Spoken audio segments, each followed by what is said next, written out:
अगर आप इसकी एलिजिबिलिटी पूरी करते हैं तो मैं कहूंगी कि आप अभी से तैयारी में लग जाइए, जिससे कि आप अपने सिलेक्शन की ओर एक कदम आगे बढ़ा सके अभी से। हेलो नमस्कार, स्वागत है आप सभी का हमारे चैनल पे। देखिए, आप सभी को पता चल चुका है कि एनवीएस ने अपना कैलेंडर जारी कर दिया है पूरे साल का कि किस तरह से उनको भर्तियां करनी है। मतलब कब उनकी फॉर्म फिलिंग की डेट होगी, कब उनको एग्जाम लेना है, कब रिजल्ट निकालना है और कब उनको इंटरव्यू लेना है और कब उनको ज्वाइनिंग देनी है। बिल्कुल बिहार सरकार की तरफ से जैसे बिहार में हो रहा है। इससे क्या होता है कि छात्रों में एक मतलब अनुमान, क्या सही आंकड़ा होता है कि हमको इस एग्जाम की तैयारी करनी है और तब एग्जाम होगा। तो इसमें स्टूडेंट्स का भी फायदा है और गवर्नमेंट का भी फायदा होता है।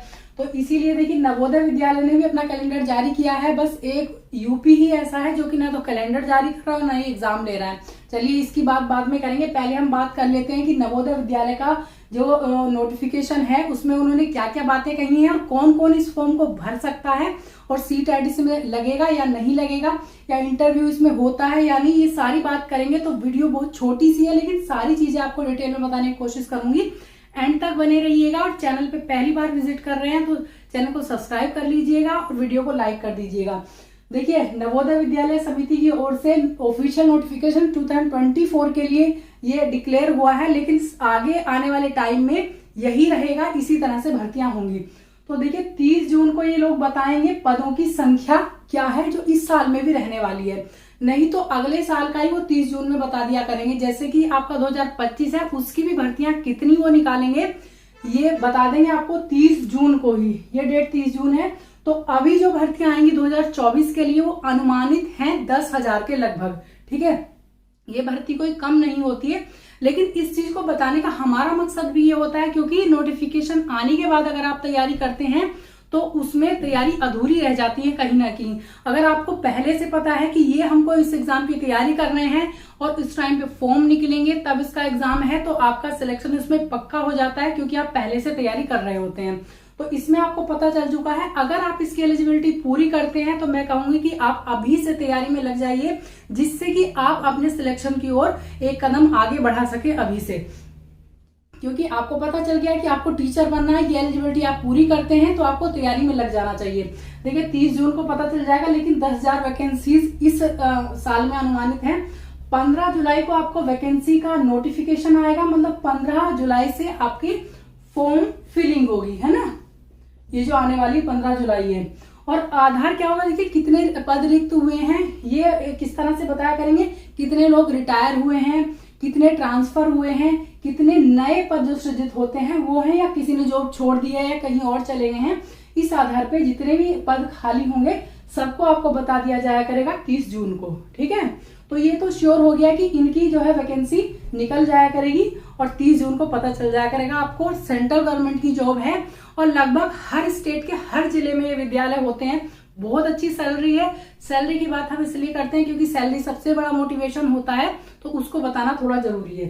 सेंट्रल गवर्नमेंट की जॉब है, बहुत रेपुटेड है। तो आप लोग एलिजिबिलिटी अगर पूरी करते हैं तो फॉर्म की तैयारी, मतलब एग्जाम की तैयारी शुरू कर दीजिए। फॉर्म तो आप फिल कर ही देंगे जब आपकी ये डेट आएगी। ठीक है, 15 जुलाई से और 15 अगस्त की फॉर्म फिलिंग की डेट चला करेगी पूरे 1 महीने। ठीक है, 1 मंथ इन्होंने अभी डिक्लेयर कर दिया है कि 15 जुलाई से और 15 अगस्त तक आपकी चला करेगी डेट फॉर्म फिलिंग के लिए। और एग्जाम डेट भी आपकी डिक्लेयर हो गई है, 30 सितंबर को आपका एग्जाम हुआ करेगा एवरी ईयर।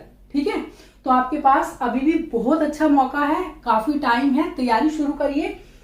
और शॉर्ट लिस्टेड कैंडिडेट्स की जो लिस्ट लगेगी या फिर आपकी जो मेरिट लिस्ट है वो लगा करेगी आपकी 30 अक्टूबर को। सब कुछ देखिए प्री प्लान्ड है। ये इस तरह से जो प्लानिंग होती है वो बहुत अच्छी होती है और बहुत रेगुलरली ये काम संपन्न हो जाते हैं। जिस तरह से कि बिहार में हो रहा है वो एक अलग चीज है कि पेपर आउट हो जा रहा है। इसमें कहीं ना कहीं हम और आपके बीच में वो लोग होते हैं जो आउट करने वाले होते हैं। ऐसा नहीं है कि कोई भी नहीं चाहता है कि अगर हम किसी एग्जाम को करा रहे हैं कंडक्ट तो वो हम उसको लीक करना चाहेंगे, ऐसा तो नहीं होता है।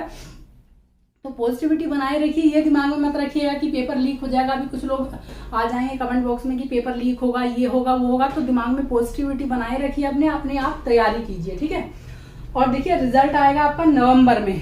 ठीक है, और दिसंबर या जनवरी तक, दिसंबर जनवरी तक आपकी ज्वाइनिंग भी हो जाएगी। देखिए पूरा प्रोसेस चलने में जून से लेकर के और जनवरी दिसंबर तक आपकी ज्वाइनिंग भी हो जाएगी। कितना अच्छा प्रोसेस है। सब कुछ इन्होंने बता दिया है कि कब कब क्या क्या होना है।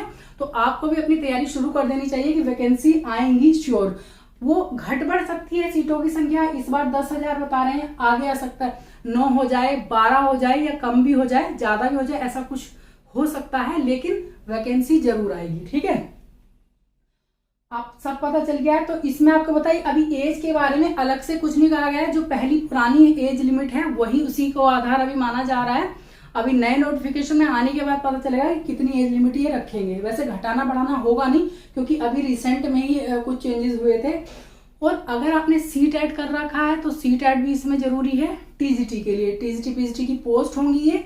और एक चीज मैं इसमें बता दूं कि इसमें पीआरटी की पोस्ट नहीं होती है, पीआरटी पोस्ट इसमें नहीं होती है, क्योंकि ये जो स्कूल है ये पीआरटी के लिए नहीं होते। जैसे ईएमआर स्कूल में ईएमआरएस स्कूल है, एकलव्य रेजिडेंशियल मॉडल स्कूल है, उनमें भी पीआरटी की सीटें नहीं होती हैं। तो इसमें भी पीआरटी की सीटें नहीं होंगी, केवल टीजीटी पीजीटी आप समझिए उनकी पोस्ट आएंगी इसमें। क्योंकि ये जो ग्रामीण एरिया में शिक्षा में सुधार के लिए ये स्कूल खोले जाते हैं, ये और ईएमआरएस। तो वहां पे क्योंकि प्राइमरी स्कूल तो हर जगह पे होते हैं, हर गांव में होते हैं, लेकिन इस तरह के स्कूल जो हैं ये हर जिला स्तर पे खोले जाते हैं, तो इनमें पीआरटी की सीट नहीं होती हैं। तो जो बीटीसी वाले हैं वो इसमें अप्लाई नहीं कर सकते हैं।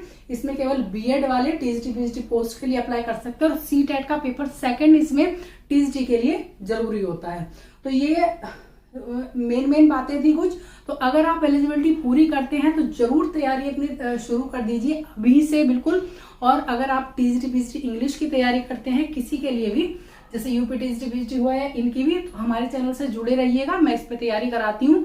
और नेक्स्ट अगर आपको कोई भी इससे क्वेरी हो तो आप कमेंट के माध्यम से पूछ सकते हैं, मैं आपको आंसर करूंगी।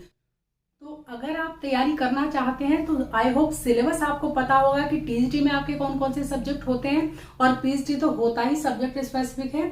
तो तैयारी अपनी आप शुरू कर दीजिए, क्योंकि जो लोग तैयारी शुरू करते हैं पहले ही, एग्जाम फॉर्म आने से पहले उन्हीं का सिलेक्शन पक्का होता है। तो वेट मत कीजिए कि हम 15 जुलाई या 15 अगस्त का वेट कर रहे हैं कि कब फॉर्म फिलिंग होगी और कब हमारा एडमिट कार्ड आएगा, तो कब हम तैयारी शुरू करेंगे। अपनी तैयारी आज ही से शुरू कर दीजिए, क्योंकि सिलेबस आपको आई होप पता ही होगा, आपने देखा होगा पहले कि एनवीएस का सिलेबस क्या है। अगर नहीं पता है तो कमेंट कर दीजिएगा, मैं सिलेबस की अलग से आप लोगों के लिए वीडियो बना दूंगी, कौन कौन सा सिलेबस इसमें पूछा जाता है। ठीक है, मतलब क्या क्या सब्जेक्ट इसमें पूछे जाते हैं एग्जाम में। तो इसमें अभी तक इंटरव्यू भी होता है। तो आप जो भी तैयारी अपनी जिस सब्जेक्ट की कर रहे हैं शुरू कर दीजिए अभी से। ये आप लोगों के लिए एक सलाह मानिए, जो भी मानिए आप लोग, तो आपका सिलेक्शन पक्का हो जाएगा। आई होप आप लोगों को सब चीजें अच्छे से समझ में आ गई होंगी और आप अपनी तैयारी शुरू कर देंगे आज से ही, अगर आपको सिलेक्शन पाना है तो वीडियो देखने के लिए थैंक यू सो मच। अपनी तैयारी करते रहिएगा अच्छे से, और पॉजिटिव एनर्जी अपने आप बनाए रखिएगा, पॉजिटिव माहौल में रहिएगा, क्योंकि कुछ जगहों पे इस तरह का माहौल चल रहा है, थोड़ा सा नेगेटिव है। तो उस नेगेटिविटी से अपने आप को बचा करके रखिएगा और तैयारी अपनी शुरू कर दीजिएगा। Thank you so much.